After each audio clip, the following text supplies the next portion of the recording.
글자로 일하는 마크 스파크스라는 사람이 있었는데, 이 사람이 테네시주 내슈빌에서 한 이 벼룩시장이 열렸습니다. 거기에서 마음에 드는 아주 옛날 액자를 $2를 주불하고 구입을 했습니다. 그래서 집에 와서 그 액자를 이제 만지다가 액자 속에 있는 그림을 빼내기 위해서 이렇게 풀어보니까 그 안에 오래된 종이 쪽지가 하나 접혀 있는 것을 발견했습니다. 내용을 읽어보니까 미국 독립선언서가 거기에 기록되어 있었습니다. 그래서 이것이 얼마 정도 가치가 있을까 알기 위해 가지고 전문가에게 감정을 맡겼는데요. 이것은 1820년 200부밖에 발행하지 아니했던 독립선언서 진보님을 밝혀졌고, 감정가가 $25만, 약 3억 원의 가치가 있다는 것을 발견하게 되었습니다. 여러분, $2를 지불하고서 3억을 버는, 25억을 버는, 25만 달러를 버는 그러한 아름다운 그러한 기쁨을 누리게 된 것입니다. 여러분, 마치 우리 가정이 이렇게 옛날 오래된 액자처럼 사람들의 이미지 속에서 추억 속의 가정이 되어가고 있지 않나, 그런 생각도 들어갑니다. 왜냐하면 요즘에는 1인 가족이 되면서 점점점 가족에 대한 그 연결고리가 약해지고 있는 것 같습니다.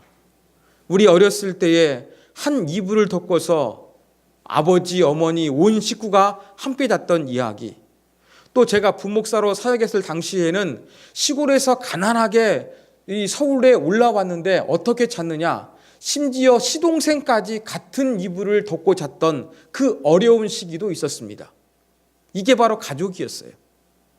가족이란 많은 사람들과 함께 같이 밥도 먹고 같이 잠도 자면서 많은 시간들을 함께 보냈습니다. 그런데 점점점 사회가 발달하면서 핵가족화되고 또 자기 혼자 살아가는 것들이 즐겁기 때문에 가족을 별로 갖지 않으려고 하는 사람도 많이 있어요. 그래서 어떤 사람들은 그렇게 이야기하죠. 결혼은 인생의 무덤이다, 그렇게 이야기합니다. 결혼 안 해보는 사람이 그런 것이 아니라 자기는 결혼해놓고 다른 사람 결혼하지 못하게 결혼은 인생의 무덤이다, 그렇게 이야기를 합니다. 이러한 이야기를 들으면 마치 그 어떤 마크 스파시스가 발견했던 것처럼 그렇게 이 결혼이라는 것, 가정이라는 것이 아주 오래되고 진부한 것처럼 느껴지기도 합니다. 그렇지만 이 가정 안에는 이 사람이 $25만 가치가 있다는 걸 발견했던 것처럼, 여러분 함께 가정을 이루고 결혼을 하게 되고 자녀를 낳고 부모님과 함께 살다 보면은 그 속에서 인간이 경험하게 되는 놀라운 값진 것들을 얻을 수가 있는 것이 바로 가정이란 사실을 저와 여러분이 기억하기를 원합니다. 오늘 본문 가운데서 가정 가운데 하나님이 복을 이야기하고 있어요. 어떤 복을 이야기하고 있습니까? 앞부분에 보면은요, 수고한 대로 보상을 받는 것을 이야기하고 있습니다. 여러분, 가정 가운데 복이 바로 무엇입니까? 열심히 일한 만큼 그만큼 소득을 얻어서 그것을 가지고서 가족들과 행복하게 살아갈 수 있는 것, 이것이 바로 복이라는 것입니다. 성경은 이것을 갖다가 복이라고 이야기하고 있어요.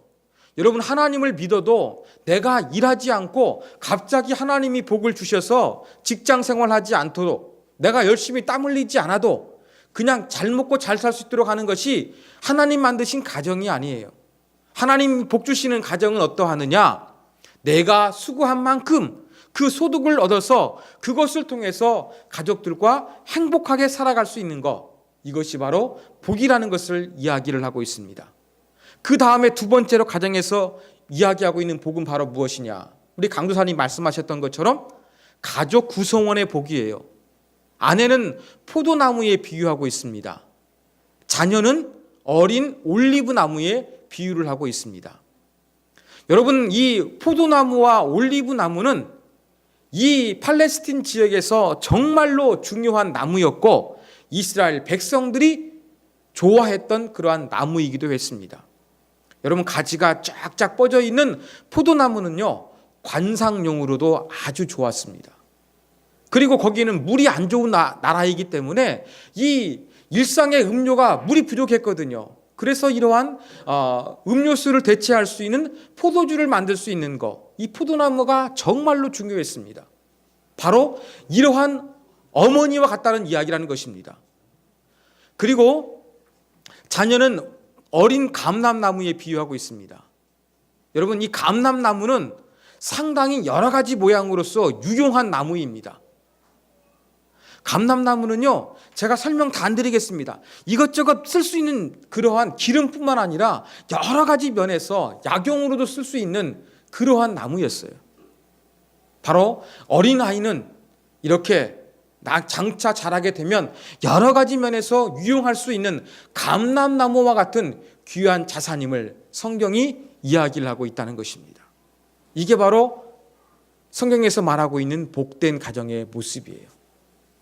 그런데 이러한 복된 가정은 어떠할 때 복을 받느냐? 우리 강사님이 설명한 대로 하나님께 순종했을 때, 여호와를 공경하고 여호와를 경외했을 때 이러한 복을 받을 수가 있다는 거예요. 그런데 여기에서 더 한 가지 우리가 주목해야 될 것은 바로 무엇이냐면요, 이러한 가정에서 여호와를 경외해서 우리 가정이 잘 먹고 잘 살고 행복하게 되는 것으로 끝이 아니라는 것을 우리가 기억하는 것이 중요하다는 것입니다. 여러분, 오늘 본문 말씀 보면은요, 5절에 보면은요, 시온이라는 단어가 등장합니다. 여러분, 시온, 어디를 지칭하는 용어입니까? 예루살렘을 지칭하는 용어입니다. 예루살렘에는 성전이 있었습니다. 예루살렘에 성전이 있어서 바로 하나님의 임재를 상징했던 곳이었습니다. 바로 5절에서도 복을 선포하는데 바로 성전에서 복을 선포하고 있다는 거예요. 왜냐하면 하나님이 함께 하시기 때문에 복이 임할 수밖에 없는 거예요. 그런데 이 복이 임하는데 이 5절에 보면은 평생의 예루살렘의 번영을 보며 이렇게 이야기하고 있습니다. 여러분, 행복한 가정만 이루는 것이 아니라 또 한 가지 복은 뭘 이야기하고 있습니까? 짧은 순간이 아니라 평생토록 성전이 있는 하나님의 임재의 상징인 이 예루살렘에서 번영을 목격하게 될 것이다. 이것을 이야기하고 있다는 거예요. 번영이 무엇입니까? 잘 되는 거예요. 예루살렘이 잘 되는 것은요, 가정의 번영과 다른 것입니다. 즉, 앞에서는 가정의 복을 이야기하는데 이 가정의 복이 뒷부분에 가서는 무엇과 연결되는 것입니까? 공동체의 복과 연결되는 것을 이야기하고 있는 것입니다. 여러분, 그래서 시편 128편에 보면은요, 1절에서 복이 있도다 이야기하고 있어요. 또 4절에서도 복이 있다고 이야기하고 있어요. 우리말로는 똑같이 복으로 번역되어 있는데요, 원어에는 히브리 단어는 다릅니다. 1절의 복은 에셀이로 써요. 이것은 개인적인 복을 이야기합니다. 그런데 4절의 복은 바라크라는 단어가 사용되어 가지고요, 이것은 공동체가 함께 누리는 복을 이야기하고 있는 거예요. 그리고 이 1절에서의 복은 세속적인 축복, 즉 잘 먹고 잘 사는 복을 이야기하고 있는 거예요. 그런데 4절에서의 복은 바로 무엇이냐? 이러한 하나님을 예비하는 가운데서 경험할 수 있는 영적인 복을 이야기하고 있다는 것입니다.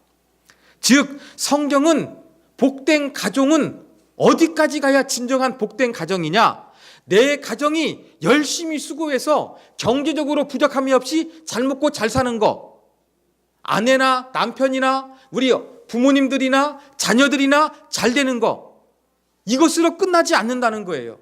하나님 말씀하신 진정한 복은요, 이러한 개인적인 가족 단위의 복뿐만 아니라 이것이 공동체적으로 연결되는 것을 이야기하고 있는 거예요.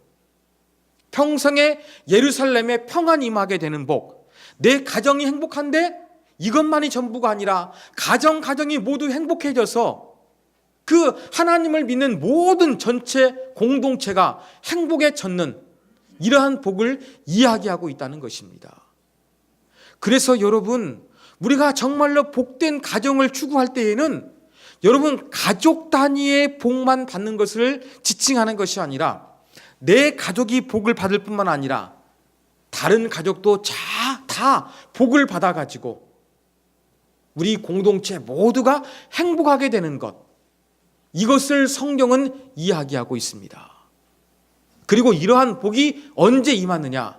우리 강수하님 말씀하신 대로 여호와를 경외할 때에, 하나님을 믿고 하나님 말씀대로 살려고 노력할 때에 가정에도 복이 임하고 공동체에도 복이 임하는 것입니다. 그래서 가정의 달을 맞이해서 우리가 함께 예배 드리고 있는데, 사랑하는 여러분 가족마다 정말로 수고한 대로 먹는 복이 임하기를 축원합니다. 그리고 여러분의 가족 구성원들이 정말로 아름답게 성장하고 건강하기를 축원합니다. 그러나 그것으로 끝나는 것이 아니라, 내 가정만 잘 되는 것이 아니라 우리 장로님의 가정, 권사님의 가정, 집사님의 가정, 성도님의 가정, 모든 가족이 잘 되는 복을 우리가 꿈을 꿨으면 좋겠습니다. 이것이 바로 진정한 공동체의 축복입니다. 가정 이기적인 축복이 아니라 하나님을 못 우리 공동체의 가정들이 전부 다 복을 받아서 행복한 공동체를 이루게 하여 주시옵소서. 이것이 바로 진정한 복입니다. 그러므로 가정을 맞이해서 내 가정만 잘 되기를 위해서 기도할 것이 아니라 우리 세움 공동체라는 이 하나님의 가족이 전부 다 복을 받는 복된 가정이 될 수 있도록 여러분 기도하시고 우리가 축복하면서 가정의 달 5월을 보내기를 주님의 이름으로 부탁드립니다. 하나님 아버지, 감사합니다. 오늘은 온가족 예배를 통해서 또 가정의 달을 맞이해서 가정에 대해 살펴봤습니다. 가정이 꿈꾸는 것은 가정이 행복한 것입니다. 경제적으로 부족함이 없는 것이요, 우리 부모님들이나 자녀들이나 배우자가 잘 되는 것입니다. 그러나 이러한 우리 가족 단위가 잘 되는 것으로 그치는 것이 아니라 내 가정만 복을 받으면 된다는 그러한 가족 이기주의로 끝나는 것이 아니라 이 각자 받은 가정의 복이 공동체의 복으로 연결되게 하여 주시옵소서. 물질의 복만뿐만 아니라 영적인 복으로 발전하게 하여 주시옵소서. 그래서 하나님을 섬기는 아름다운 모습이 세움교회 안에서 또 하나님 안에서 복을 받는 모습들을 볼 수 있는 공동체로서 우리의 모든 것들이 건강하고 가정이 잘 될 수 있도록 은혜 위에 은혜를 베풀어 주옵소서. 이 모든 말씀 예수님의 이름으로 기도하옵나이다. 아멘.